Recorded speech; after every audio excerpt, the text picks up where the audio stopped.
universidades.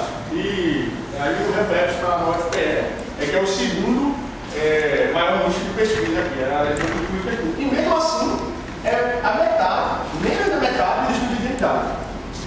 E vocês vão ver quando eu for falar da perspectiva extramuros, que estudos de identidade, eles têm uma importância crucial no debate, embora eles sejam, no debate de como a academia pauta o mercado. Eu vou chamar governo e mundo do trabalho como mercado. A academia pauta o mercado no debate de artigos de estudos sobre identidade da juventude. Mas o que o mercado demanda da universidade são estudos de políticas públicas. Porque existe uma mentalidade muito mais pragmática.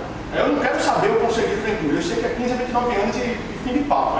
Então você troca uma definição conceitual por uma definição operacional de juventude, para poder viabilizar a política pública, mas você não esgota o debate conceitual. A universidade, como ela é muito menos pragmática, ela se debruça sobre isso, é a interpretação do dado, né? Ela se debruça sobre a questão identitária. Pronto, aí logo após, eu não vou me alongar mais nessa tabela, que ela é explicativa, vem as outras características, mas o principal é isso. É a gente perceber como existe um descompasso entre o que a gente vê aqui dentro e o que se acontece em juventude lá fora, que é onde eu estou há mais ou menos 4 anos, trabalhando com jogos, inclusive. Pronto, aí aqui, deixa eu passar não. Aqui, depois de mostrar esse balanço das tendências dos estudos que já acontecem aqui dentro da Federal, a gente pode, eu realizei há cerca de 2 meses, uns 2 meses atrás, 3 meses, eu fiz um balanço também de 10 anos de estudo de juventude em Pernambuco. Estou pegando todos esses temas. E uma das coisas que a gente percebeu foi justamente isso, que os estudos sobre juventude, eles têm um ponto de inflexão aqui na Federal e no Brasil, que é o momento onde os movimentos sociais conseguem pautar o governo com a ascensão da esquerda no poder executivo. Isso se dá, e não é coincidência, tanto no nível federal como estadual. Antes do governo Lula, praticamente não existiam políticas específicas diretamente um sistema político, uma estrutura política voltada para a questão do jovem dentro da sociedade brasileira. Com a entrada da esquerda moderada, centro-esquerda, né, o PT é centro-esquerda, é que isso começa a ser pautado, porque o diálogo com os movimentos sociais fica mais intenso. Ou seja, a base do estudo de juventude que pauta o mercado não é a academia, são os movimentos sociais. Primeiro ponto, das perspectivas que a gente vai falar depois, extramuros, né? E aconteceu a mesma coisa com o governo Eduardo Campos. Quando em 2007 ele assume, é que o diálogo com o movimento social juvenil se fortalece e acontece logo no primeiro mês da gestão do Campos, por lei, a instituição da Secretaria Especial de Juventude e Emprego, que foi que absorveu eu e Juliano como consultores na área de juventude. Então foi logo em 2007, 19 de janeiro, não foi?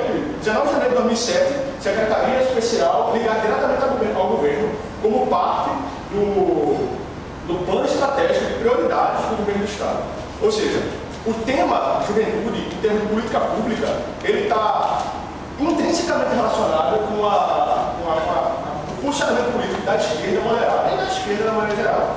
Isso é a primeira constatação. Não estou dizendo isso para elogiar, nem para criticar a direita, nada. É uma constatação dos fatos que mostram. Você analisa os fatos, é isso que tem lá, é isso que se apresenta. Antes disso, a pauta de juventude com política pública era vinculada simplesmente ao que fazer no tempo ocioso e atividade do lazer.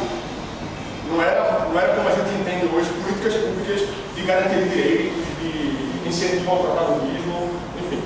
Aí, passando disso, aí eu vou apontar agora, tentando ser mais breve ainda, diante desse cenário que eu consegui captar das minhas leituras, dos meus estudos, quais seriam as perspectivas do que vai ser produzido aqui na UFPE, ou do que, na minha opinião, melhor dizendo, deve ser produzido aqui na UFPE. Da mesma maneira que eu percebi as coisas que existem na Federal, em Pernambuco, nos estudos acadêmicos, e classifiquei, eu também procurei saber o que é que não se fala aqui e é relevante. Então, acho que essas são as perspectivas, porque isso são espaços que precisam ser ocupados, precisam ser estudados. O primeiro deles, que eu acho que é de extrema importância e não tem estudo sobre isso, movimentos migratórios de juventude. Ninguém fala sobre isso, ninguém estuda isso, ninguém sabe. Se você perguntar para qualquer pesquisador, me fala, dá um panorama aí. Não tem. O único estudo que se tem, e mesmo assim não é o UFPE, não é Pernambuco, por isso que não vale, é do IPEA. E o IPEA constatou, por exemplo, que a metade dos migrantes no Brasil são jovens. Metade. E olha que a faixa etária juvenil são só É 15 anos da vida que, pela definição operacional, você é jovem. Então, agora com esse Enem, a migração entre estudos de jovem universitário, assim, o cara tem que... Exatamente. Como nos Estados Unidos, o cara sai de um estado, tem que ir para o outro, que a aprovação foi X ou Y. E esse dado do IPE não considera o Enem ainda, né? Não está considerando isso. Então, metade dos migrantes brasileiros, de estado, né? O estudo do IPE foi de um estado para o outro, nos últimos 5 anos. Da data que foi realizada a pesquisa, mostra que a metade são jovens. E a expectativa de vida no Brasil é 75 anos, mais ou menos. Você pode pensar que uma faixa irrisória da população, não uma faixa irrisória tem populacional, é cerca de 30%, mas só que em 15 anos da vida, a nossa trajetória social passa por profundas mudanças, inclusive em termos migratórios, que levam você a migrar. Então, o que é juventude? Porque quando você experimenta esse fenômeno, quando você se encaixa nesse fenômeno, você inclusive está mais suscetível, porque toda a população faz uma migração. Então, mais uma vez, coloca a relevância fundamental para a sociologia, porque a sociologia é o grande métier da gente, é tentar explicar como as coisas funcionam socialmente falando, em termos de interação social, no universo simbólico, no universo de troca, principalmente, né? Então, como as coisas funcionam? A juventude é uma chave explicativa fenomenal, porque lá, nesse período ínfimo da vida, acontecem coisas que fogem completamente da normalidade. Por exemplo, o índice de suicídio aumenta. Então, assim, a juventude, por isso que eu falou, é um fenômeno apaixonante, porque para a sociologia ele é muito caro.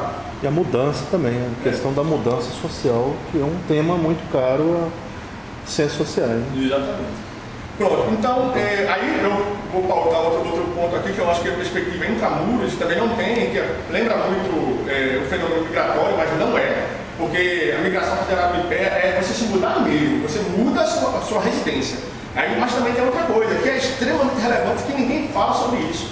E todo mundo aqui deve conhecer alguém que fez turismo na juventude, é o chamado turismo juvenil, que só o movimento alberguista, para vocês terem uma ideia, isso dados de 2001, movimenta 4 milhões de pessoas por ano.